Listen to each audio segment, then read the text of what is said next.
and welcome back to Grandma's Room. I'm Ben, and I'm here with Joffrey, and today we're going to get into some real stinky, poopy topics. Stinky and poopy. So today, I've decided to do the Soldiers of Celtic Wood, and Joffrey is doing Roy Gardner. Mm-hmm. Joffrey, Ben, enlighten us. you want to go dig deep into Roy? Yeah, I want to go deep into Roy. I'm going to dredge his crack. Okay.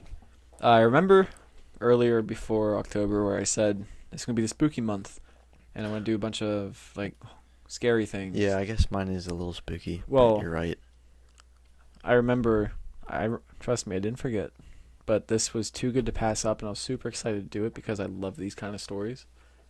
And next week, I'll go back to spooky things. I think next week I'm going to try to do, just a compilation of scary stories from a book I have, and I'll try to find some stuff online. But for now, we're going into Roy Gardner, the man who escaped prison and police custody a multitude of times in the early 1900s.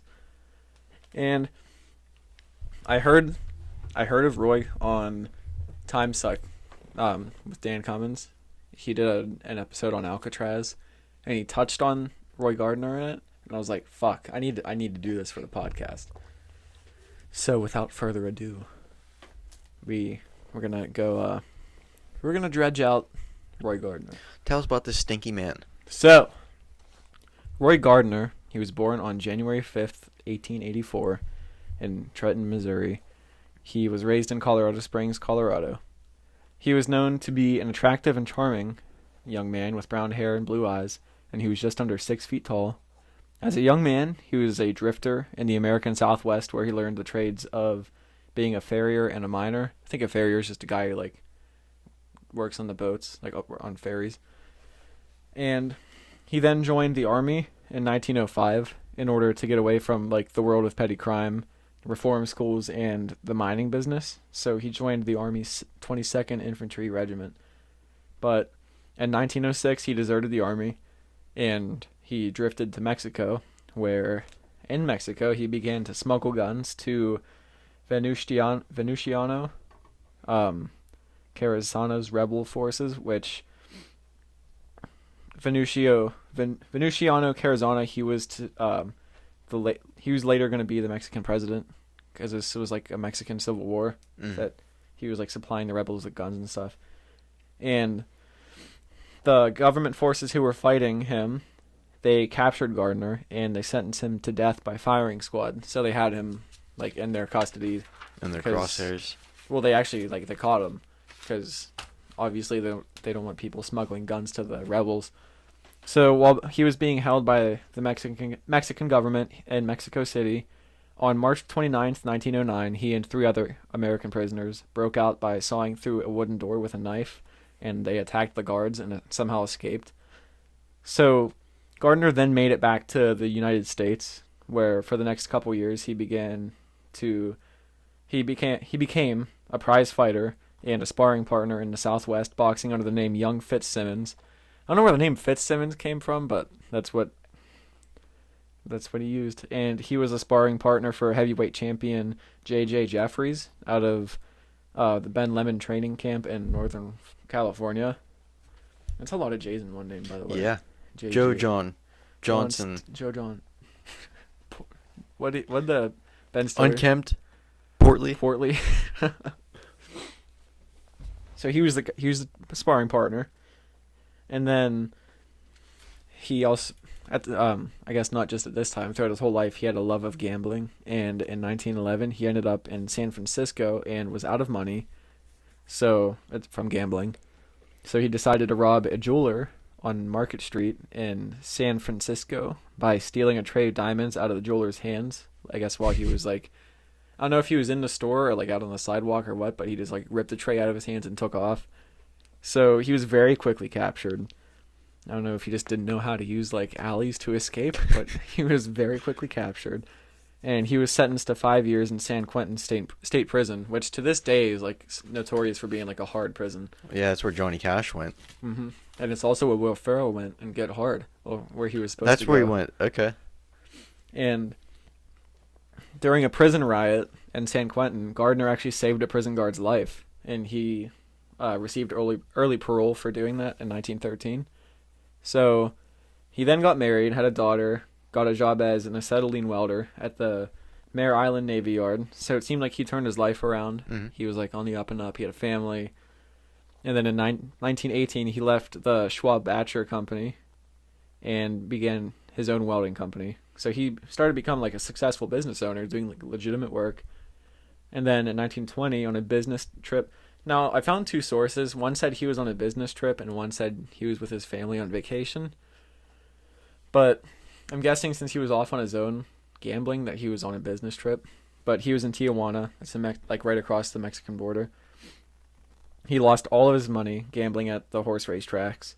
And on April 16th, outside of San Diego, he resorted to robbing a U.S. mail truck, which got him about $80,000. And he got away, but 3 days later, when he was burying his keep, he got arrested and was sentenced to 25 years in McNeil prison. Are you looking up how much it is today? Yeah. Because I was curious. So that's in... Well, I'm sorry. Let's say in 1920, 80,000. But McNeil prison, that's like a prison island.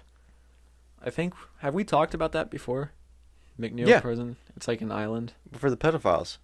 Oh, yeah, I guess it wasn't a pedophile prison back then, but...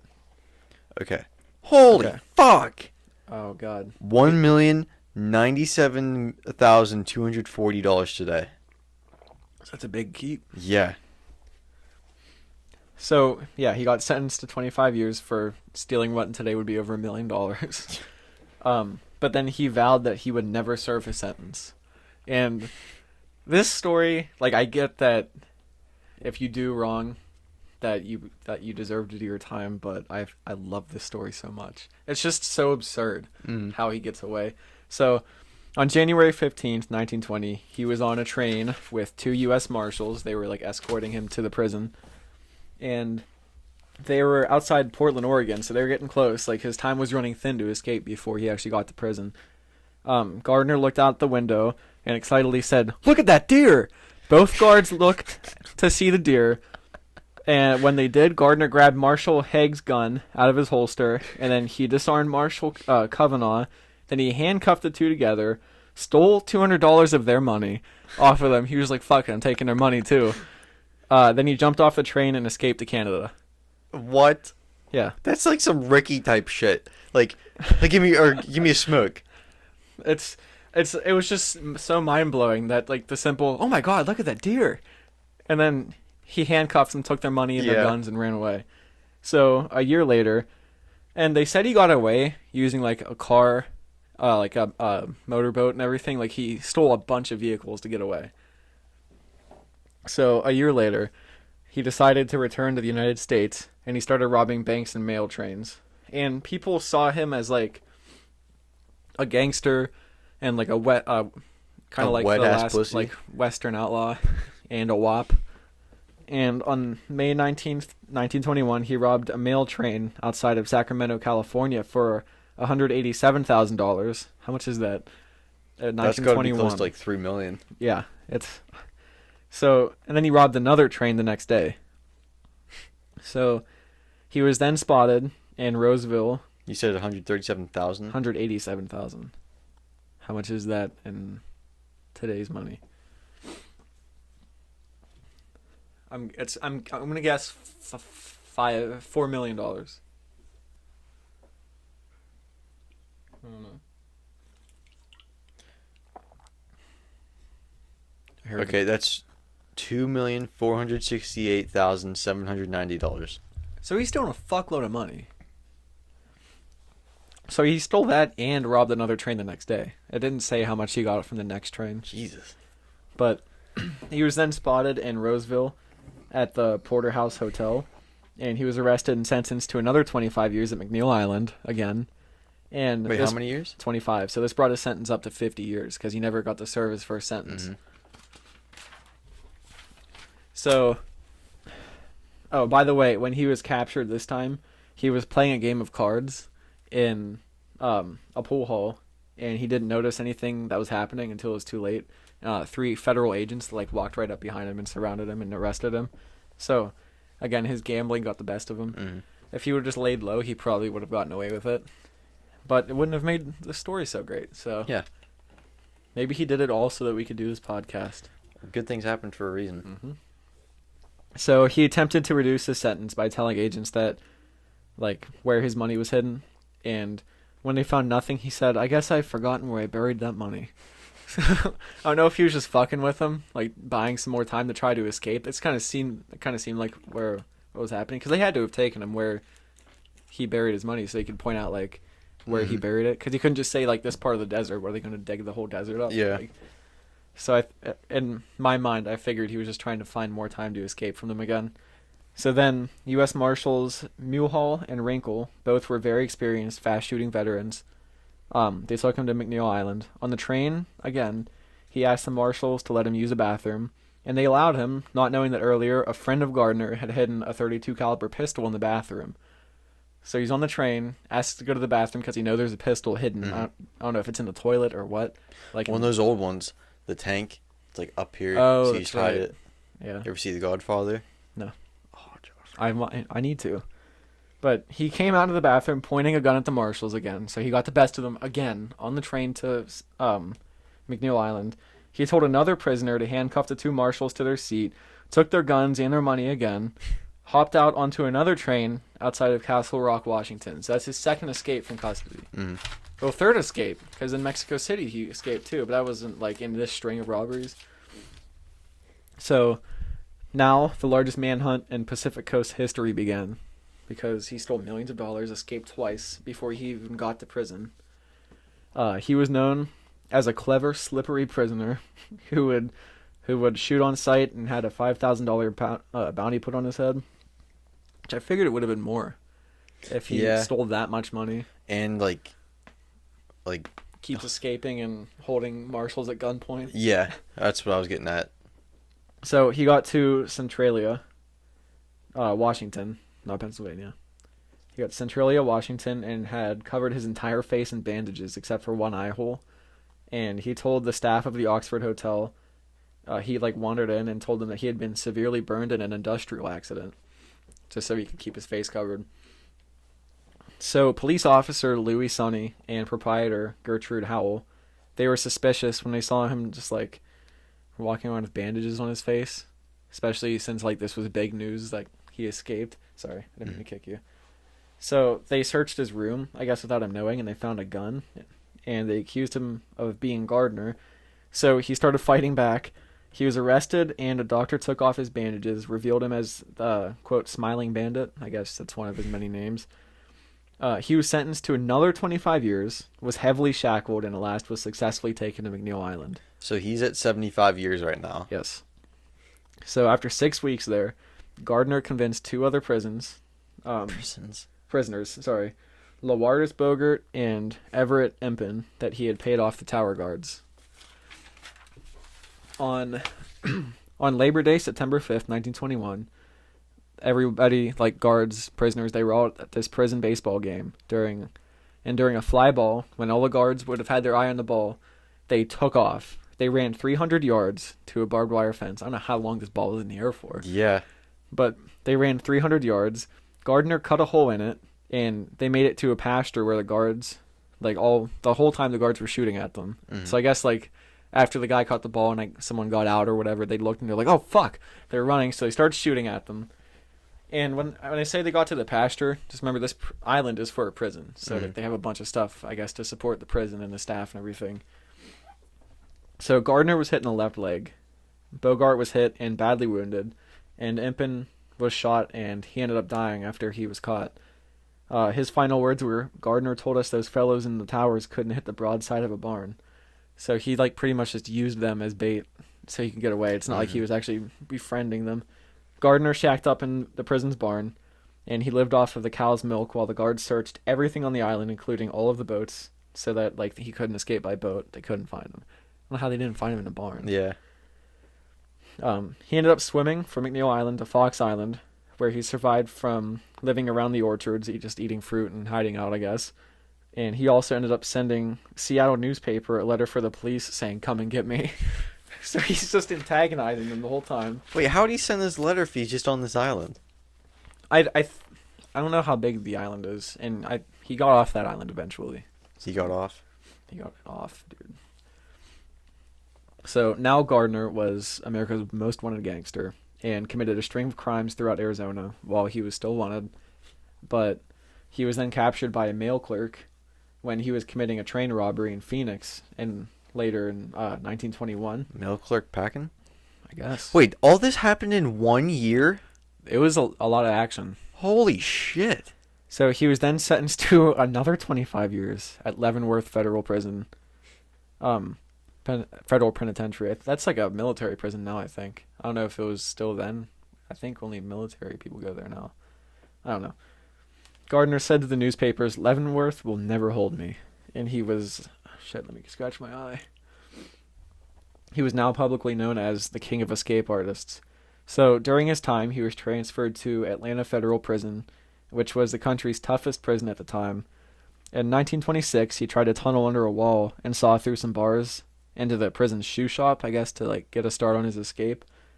The next year, he tried to escape with 2 revolvers by holding the captain and 2 prison guards hostage, but when it failed, he was sent to solitary confinement for 20 months for shooting at the guards. Holy shit. No contact. That's almost 2 years of not talking to anybody, being in a year and a dark, half. small cell. Over a year and a half. Yeah. It's a year and 8 months. That's insane. So once he was out of solitary, for obvious reasons, he was sent to St. Elizabeth's Psychiatric Hospital because he had no human contact. Yeah.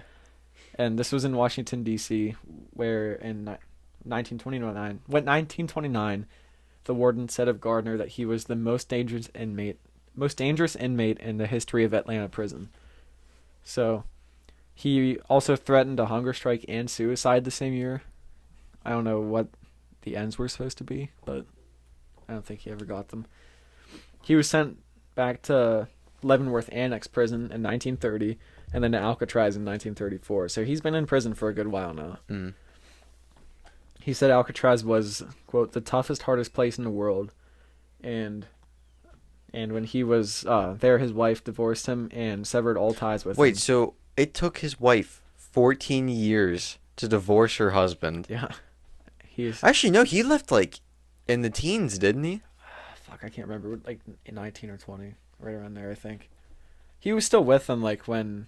I mean, I guess he was with them up until now, but not much contact because he was constantly running from the police. Yeah. But yeah, she finally divorced him and severed all family ties with him. He even wrote a book about his time in Alcatraz called Helcatraz, The Rock of Despair, which in that book he like talked shit about Al Capone a lot and was saying that he was a bitch and everything. Really? Like, I should have bought the book, but it would have taken too long to get here and like research and everything, and I really wanted to do this. I can't imagine there would be much more about it. Maybe some, I guess, personal stories would be good. Yeah. Maybe another day. But yeah, so he supervised the mat shop at Alcatraz. I don't know if they made mats or what, but it was some, sometimes prisons like produce things using prisoner labor. Hangers like license plates. Yeah. So he supervised it with fellow inmate Ralph Rowe, and they supposedly planned an escape, but Gardner never took part in it. Ralph Rowe and Ted Cole did escape from Alcatraz in 1937. I was gonna say Ralph Rowe sounds familiar. Yeah, nobody knows that if they made it through the waters, but I'm pretty sure they did because I heard a story that there was a picture that surfaced of Ralph Rowe. It looked exactly like him, like years later. Have you seen? There was a show that came out about them. I didn't see it. Apparently they went back to their families and stuff, and their family knows about them. So those are the 2 prisoners that. There's 3 that left. Why didn't the third one die, or was that another? That might have been another attempt that I heard. I don't know. I'll have to look that up. But I think there's only been 1 escape in the whole history of Alcatraz. There's been a couple attempts, but I think they were the only ones that actually got away enough to not know if they died or not. Mm-hmm. But on June 17th, 1938, Gardner's appeal for clemency was approved, and he was released from Alcatraz. Then on January 10th, 1940, police found Roy Gardner, along with notes on how he wanted his body disposed, along with a plea to not mention his daughter's name in any news reports so that she can get a fresh start. Hey, Joffrey. What? Okay, we were thinking of a totally different escape.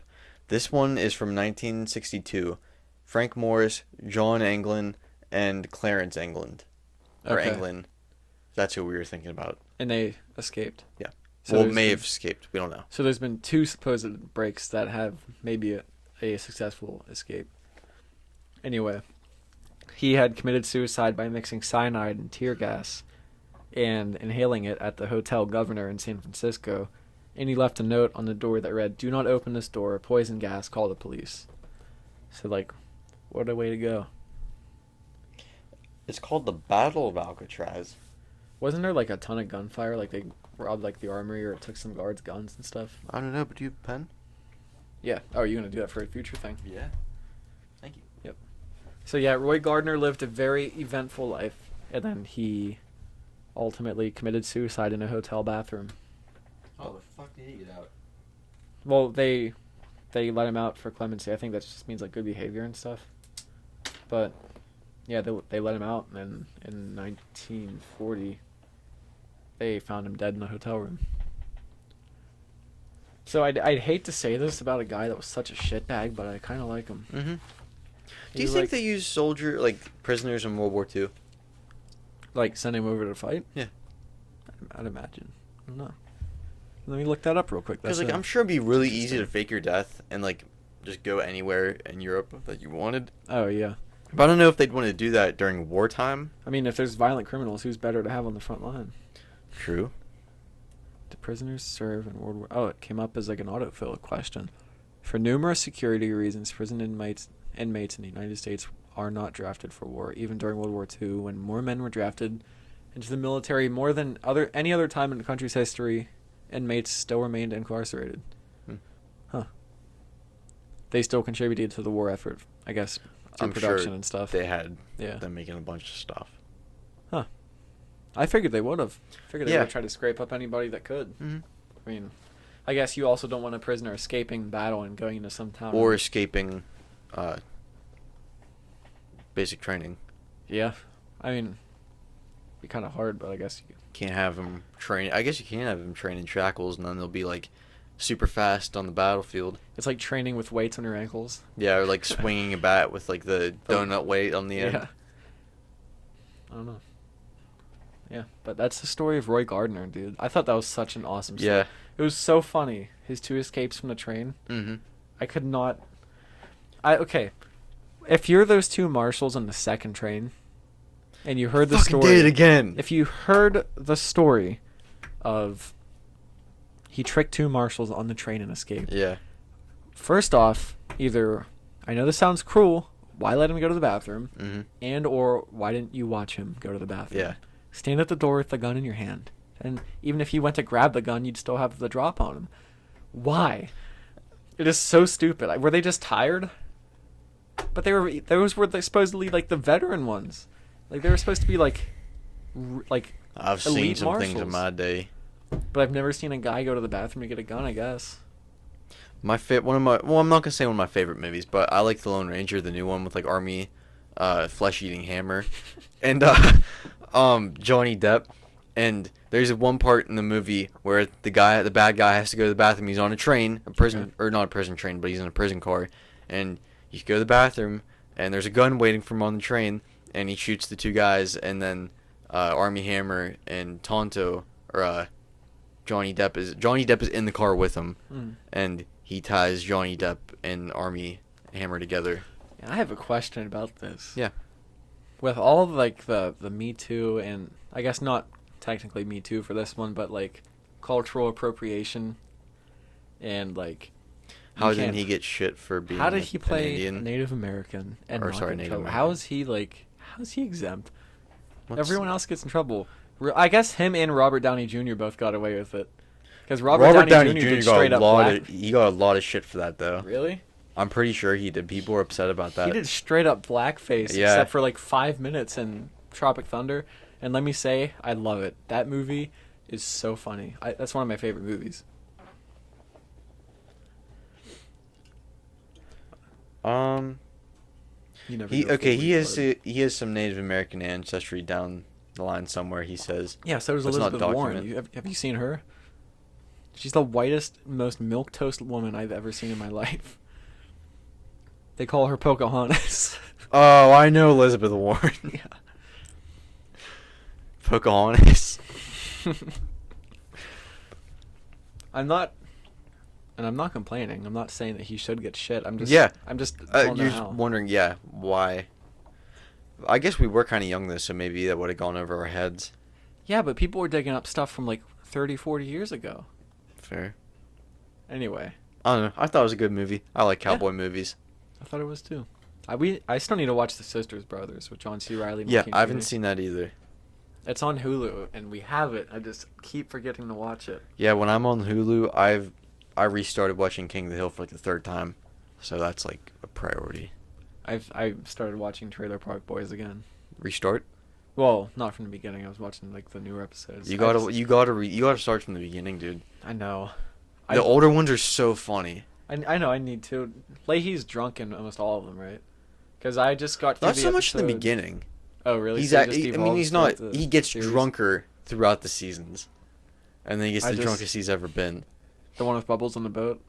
Yeah. I'm like, dude, that one is one of my favorite. I just finished the episode the other night where Corporal Dancer or Private Dancer. well, he's not private Yeah. until, but it was the one where he was Piss? telling Randy to wear the shirt or the Oh, vest yeah, for the yeah, yeah. employee. And then right where I ended it was when Leahy just started drinking again. Like he had gotten drunk for the first time in forever after he was like being clean. And dude, I love the ones where like they walk into his trailer and Him and Randy. There was one. Flight of the Bumblecock. Which one was it? I think it was he was supposed Indianapolis Jones. And the flower. There was one where he was like a raccoon trapper. He was wearing like the coonskin cap, and then like Randy had like a toilet paper roll over his dick. You don't remember that one? Oh yes. No. Leahy had a paper towel on his thing on his dick. Are you sure? Yes. I thought it was Randy. No, it was Leahy. That show. Oh my god, I love that show so much.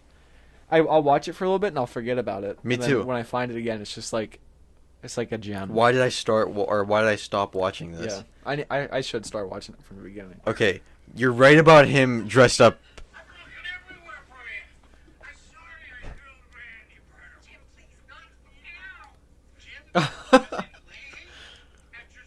Oh, that is that's piss. Yeah. That's the piss episode. So is this after Private Dancer, or is this before? This is like during. Yeah, he just walked into the frame. Oh, really? Yeah.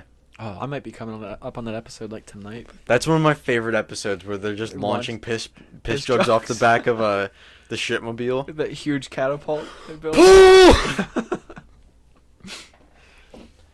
Corey standing like Napoleon on the car. Yeah. Oh my god, this show's amazing. Well, do you want to get into your Celtic Wood. Celtic Wood? Yeah, I've seen this video a few times. It's by Dark Docs, which if you have never heard of them, I've done a lot of my topics from them. Go give them a listen, or I guess a view. Yeah, you'd like them a lot too, Joffrey. Dark Docs. They have like a bunch of How do you spell docs in that? DOCS. Okay. Oh, like documentaries. Yeah. Okay. They have actually have a few channels. One's like Dark Air, Dark Seas.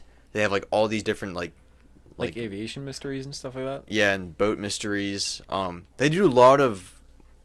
I think it might be actually all be like war stuff. But it's pretty interesting. You'd like it, and if you like the podcast, I'm sure you guys would like it. Oh, real quick, when you said war stuff, that new movie, did I send you? I sent you the trailer for that on Netflix. Forgotten Battle. It looks so good. Yes, it does. I watched the trailer for it, and it doesn't really give you much on what's going on, but just the way it was shot looks amazing. I need to watch that. Yeah, I added it to my list the other day. So I need to find a couple hours to set aside. Mm. Which I have plenty of. I just make Okay. excuses. So before the outbreak of World War One, Australia's, I think it was the 1st Division 10th Battalion.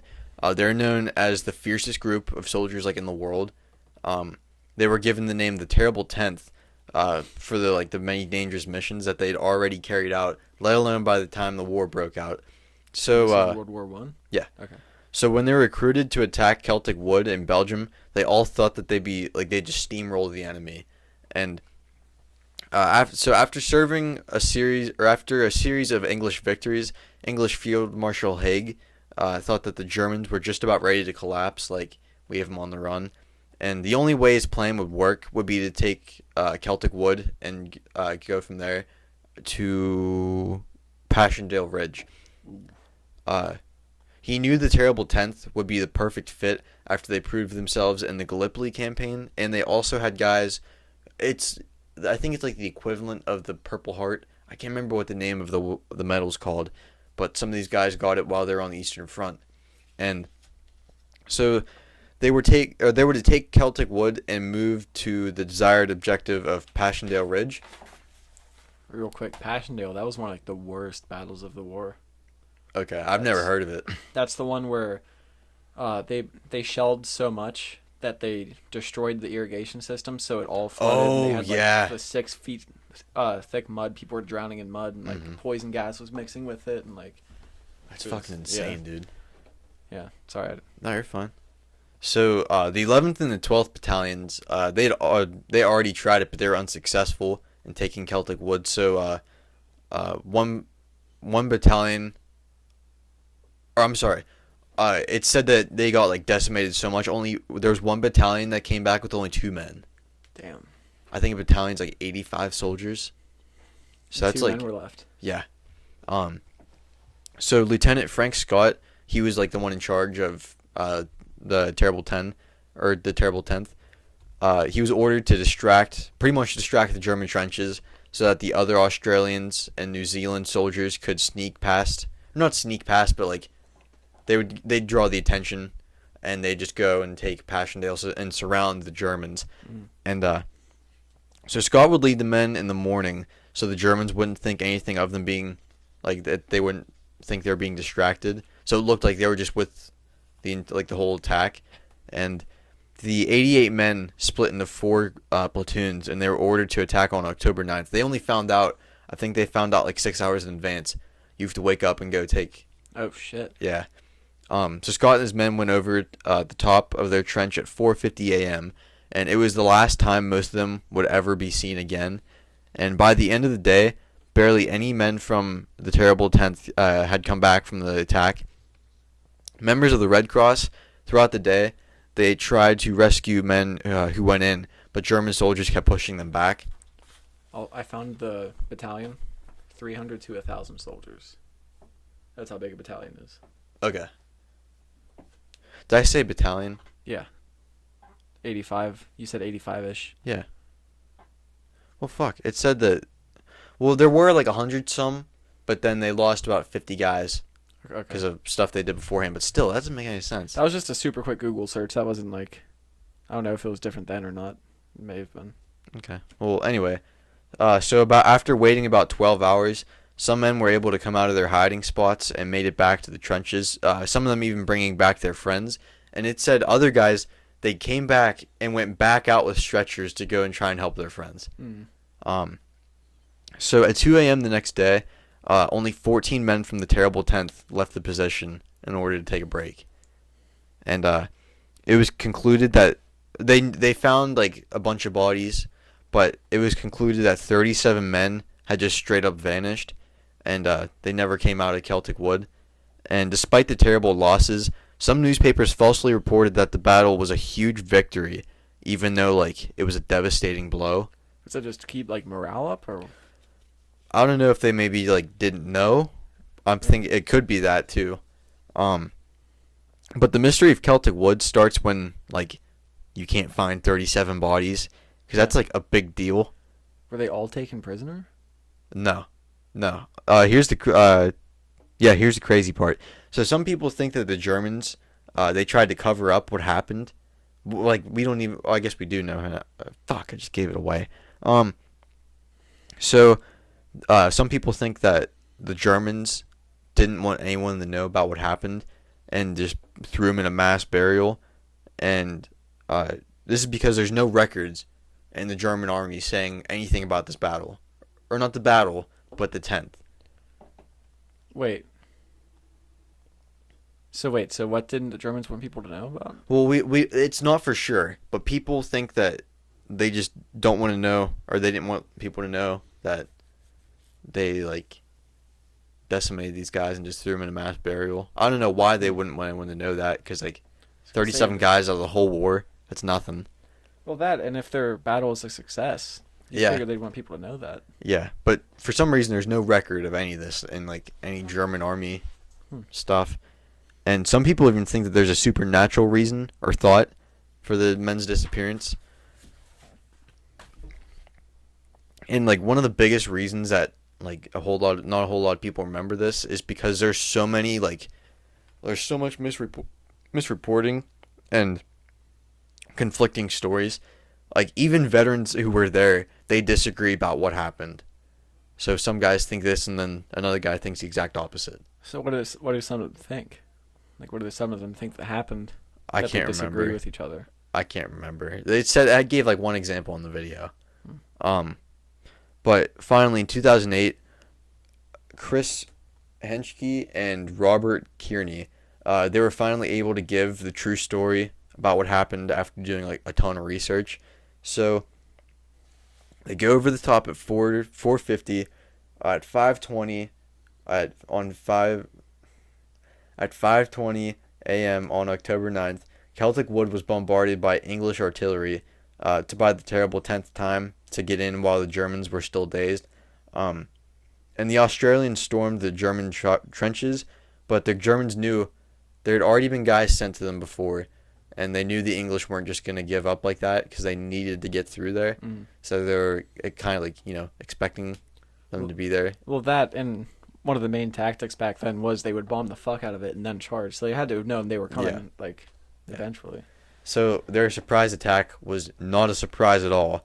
And the German artillery cut off access from the Australians to their lines. So no supplies can get in, no more men can come. So what, it was like German line here, Australians, bombs, and then the rest of them, so they were completely cut off. Yeah. So now they're just trying to survive. They're like all through the woods. And it said snipers and hidden machine guns just like mowed down guys. And there was like a final like standoff for like an hour and a half. So all these Australians are in the middle, and then all these Germans around them. So they were completely surrounded. Yeah. And they just... Well, that might be a reason why they didn't take them as POWs. They just killed them. Oh, yeah. And it said they were going to shoot a flare from the Australian lines to say, like, okay, come back.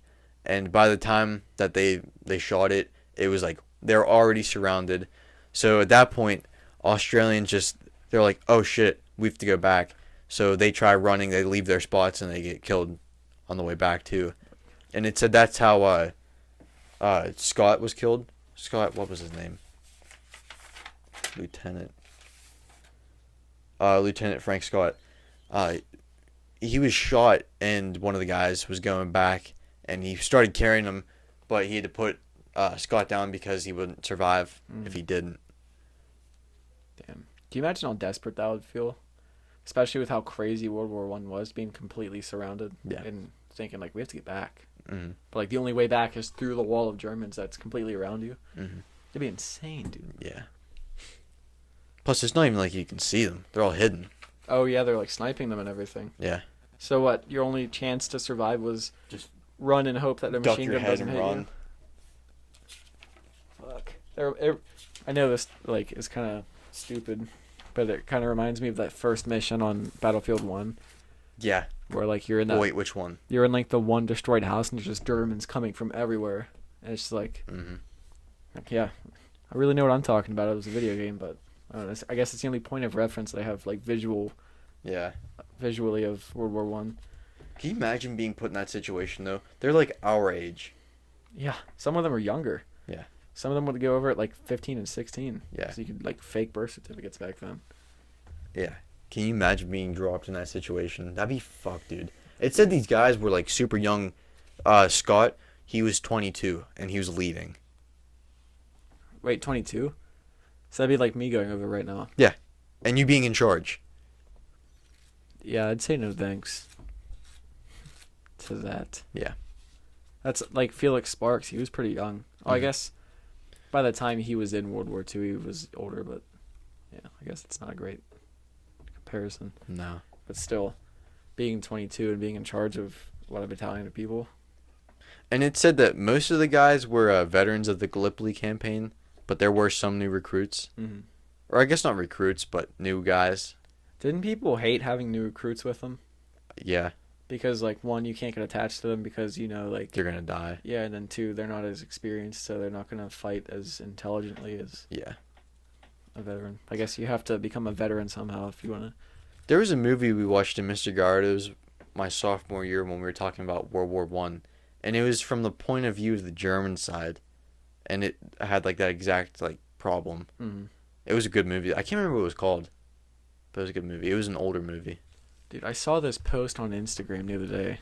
It was from a German machine gunner's point of view at D-Day, and I'm trying to find it real quick. It was just strange seeing that point of view because he felt bad because they were seeing like boat after boat of people come in and just all get mowed down. Yeah. I think this... I don't know. It may have been a story. I'm not going to search for it forever on this. But it was just... I don't know. It was strange because he was like, why do they... And the machine gunner was saying, like, he doesn't understand why the Americans are sacrificing their own people like this. But then again, behind you, like, for a couple 100 miles, there's concentration camps. And I don't know. It's just strange because, like, I know when I was little, you would see, like, the war movies and be like, every one of those people's evil. But then you read the accounts of Germans in World War II. Some of them were just like, I don't understand why we're being dragged into this. Yeah. And, like, I don't know. It's strange. It's not as, like, black and white as you think. I don't know. Guess war is just a strange thing. Mm-hmm. So, yeah. I guess not a very scary episode, but still, it's pretty cool. I liked it. Mm-hmm. We didn't get into, dude. I don't More know. coonskin caps and toilet paper rolls. Yeah. Dude, you and I were playing Red Dead the other night. Yeah. And boy, oh boy, did I forget how fun that game was. It's fun when you have like the roles available so you can actually do stuff. Dude, I wanted to do like that bounty hunting thing. Well, now they came out with a new one. What? So it's 15 more gold to get the advanced bounty hunter role. What's special about that compared to a regular bounty hunter? You get like a different skin for your gun. Yeah, probably. I hate with all my heart that pay to play stuff. Like, I bought the game for a reason. the game was $60. You made your money. Yeah. I mean, Fuck, dude, I pre-ordered mine. I It can was like 90. I can understand paying extra for like skins and special things if you want to. But Don't make it required to play the game. Exactly. Like, if you want to customize your character and stuff and Yeah. make it exclusive, Go like, for it. If you want to spend money on this, you can make your stuff look cooler. And I guess it gives you some Level like credibility. not even credibility, just be like, look at this cool shit I have that you don't. Yeah. But like, there's so much more fun to be had, but you have to either grind for what? Days. A month to get enough money for that one role, or pay money. I just don't get that. Mm-hmm. I don't like it. I'd say spend money customizing the game, but not to play the game. Yeah. I spent the money on the game to play the game. Maybe that's just me being a cheap asshole, but I don't know. I hate when games do that. That's like Call of Duty. I love it, but they turned it into that just giant pay to play monster. I'm glad Grand Theft Auto didn't quite go there yet. They kind of did, where you can like buy money because everything's so expensive on the game. Yeah, but you have to, if you want to do that, you have to fucking grind too. Yeah, well, I get that, because like you can't just make the game so easy that everybody does everything. Yeah. But they haven't done yet where like I guess it's kind of the same thing. Short cards. Yeah, play forever or just spend the money. Fuck, maybe I'm just being a bitch. That's probably it. Well, for me, I mean, like, I only get to play like a couple hours a week. Yeah. So I don't have time to just grind and grind and grind. I just want to play the game. Yeah. I don't know. That's the same reason I usually don't go after people on like GTA or Red Dead. Like, okay, I'll go after you. No, half the time you and I play together, we harass the shit out of people. But the other night, you and I were on that roof killing that dude. I guess I started it. No. Yeah, you did. I didn't kill. I may have shot that guy like once or twice, but He- you were going after him. He was running around innocently, and I like trampled him with my horse and then shot him. And then he came after me. So I guess I did start that one. Yeah. But like, yeah, I tried like to not. Plus, I mean, I don't want people to fuck with me, especially if I'm doing a mission like that moonshiner thing. That's like 200. You can get about $250. Which is a lot in that game. Yeah. I don't know, but then it adds like a certain level of like difficulty to it. Yeah. It makes it more fun, I think. I don't always want to fight just the NPCs. I like to have people come after me, especially on Grand Theft Auto, dude. Grand Theft Auto is a little bit more fun to do that with. Because you can get away fast. Yeah. I mean, But actually, I take that back. I would rather get in a fight with someone on. Red Dead. Yeah, because no flying cars. Yeah. No like hovering motorcycles. You know. I hate That shit pisses me off so much. I hate when people have that flying cars and just keep like shooting missiles at you. Yeah. You have to learn how to drive like erratically and efficiently to Yeah. like, get away from it. It's almost impossible. It's bullshit. Do you know what I think the most useless purchase that you can make on Grand Theft Auto is? The submarine. Really? Yeah. Dude, that helps you do a whole heist. The little yellow one? Oh, that thing's free. Oh, it's free? Yeah. I still think it's really dumb. I used it, I think, was it yours? Yeah. For like a couple minutes, and I was like, I'm super bored with this submarine. Yeah, it's really hard to drive. There's It nothing goes to do really slow. underwater. There's no reason to use it. Yeah, there's nothing cool underwater in the game. Yeah. Like, you get to see the ocean floor, but... Yeah, cool. And like it can't even go that deep. Like you'll start to like lose like air pressure or something like that. It's just too You'll much die. pressure and it starts crushing it. Yeah. Fuck, what was it? I think I used... Or no, back when it was still mainly 360, there's this glitch that would happen where you With would the run... truck. No, you could run into the water, and you'd just keep walking like it was like not water, and you wouldn't drown or anything. So you could just keep running into the deepest part of the ocean, Mm. and then eventually it would either glitch out and put you back on the beach, or just like immediately just crush you and kill you. Oh, nice selfie stick, Thanks. Selfie dick. girthy stick, selfie dick. I like that one better. So should we make that? Should we make the push-up video? I don't know if we could. I just let don't. that out. I don't want me nude, and I don't want you nude. Yeah. But you would What need to get about, like a stranger. What about Vincenzo? I'm sure he'd be down. I'm sure he would not be down. He has a career he's trying to start. Yeah. Well, we have a career we're trying to start too. Don't let Yeah. him be greedy just so. And Should ruin our career. Should I say the idea out loud since we're probably not going to be able to make it? No, I want to hold out. I think we can make it. I think we can eventually. Let's just blur it out. What? Let's just blur it out. Blur. Oh, okay. Or we don't have to necessarily show it. Well, I mean, like you kind of do, because then the only Well, thing I'm not going to if say you is see your ass cheeks. the only thing I'm going to say is naked. Yeah. So like if we do it from like a certain angle and only have the upper body, it just looks like they're doing something with the shirt off. I'm imagining a very funny angle right now, and it does not include your Is it- wee-wee. Is it from the back? Yeah, showing the butt cheeks. What about the balls, dude? Is that all you think about? Is just cock and balls? You'd still get the point across. Yeah, but how would you, from the back and the position that they'd be in? The They would point just is be- to not show them. How is what I'm saying. I guess you could have your legs just like. Okay, could- I'll talk oh my to you. God. I'll talk to you about this whenever we're done. Here, I'm just gonna say this one word, and I want you to tell me what you think. Spread eagle, naked push-ups, like legs out, like you're doing jumping jacks. I think it'd be funny. It'd be funny, but I don't know how to blur things. That's my problem. Can you do that on YouTube? Can you use YouTube Well, to you blur did stuff? it for the cop video What cop video? with Terry. When you rip him off the toilet and we could originally see his balls. Did I? I don't think I did that. There's a black bar. I can't remember. I think Vincenzo edited that one out. I'm sure he wouldn't mind doing that one little part for us. Yeah, I don't know. We'll have to get into the group chat and see what we can do. Yeah. I don't know if it's as funny as I think it is, but I think it's hilarious. Yeah, I think it is too. But yeah. We started making promo videos for these like a lot, then we just stopped. Yeah, because it's warm out. Well, it doesn't even have to be warm out. Still do stuff in the snow. Yeah, I'm certainly down. I'm just saying it was nicer to have warm. Yeah, well, I guess you could go out and do whatever you wanted off the cuff and not have to go out with a game plan. yeah, like Just we freezing your probably ass should off. have some sort of a game plan though. Like I feel like our best things have loose- come just off the cuff. yeah, I would say so for us. I don't know if other people think it's funny, but I know it makes me laugh until I like shit myself. So, like that Scrum video that we made and the police, not Yeah. the police, but I guess it was the one we ripped Terry off the toilet. Yeah. Those were both just like out of the Mm. blue. What other videos do we make?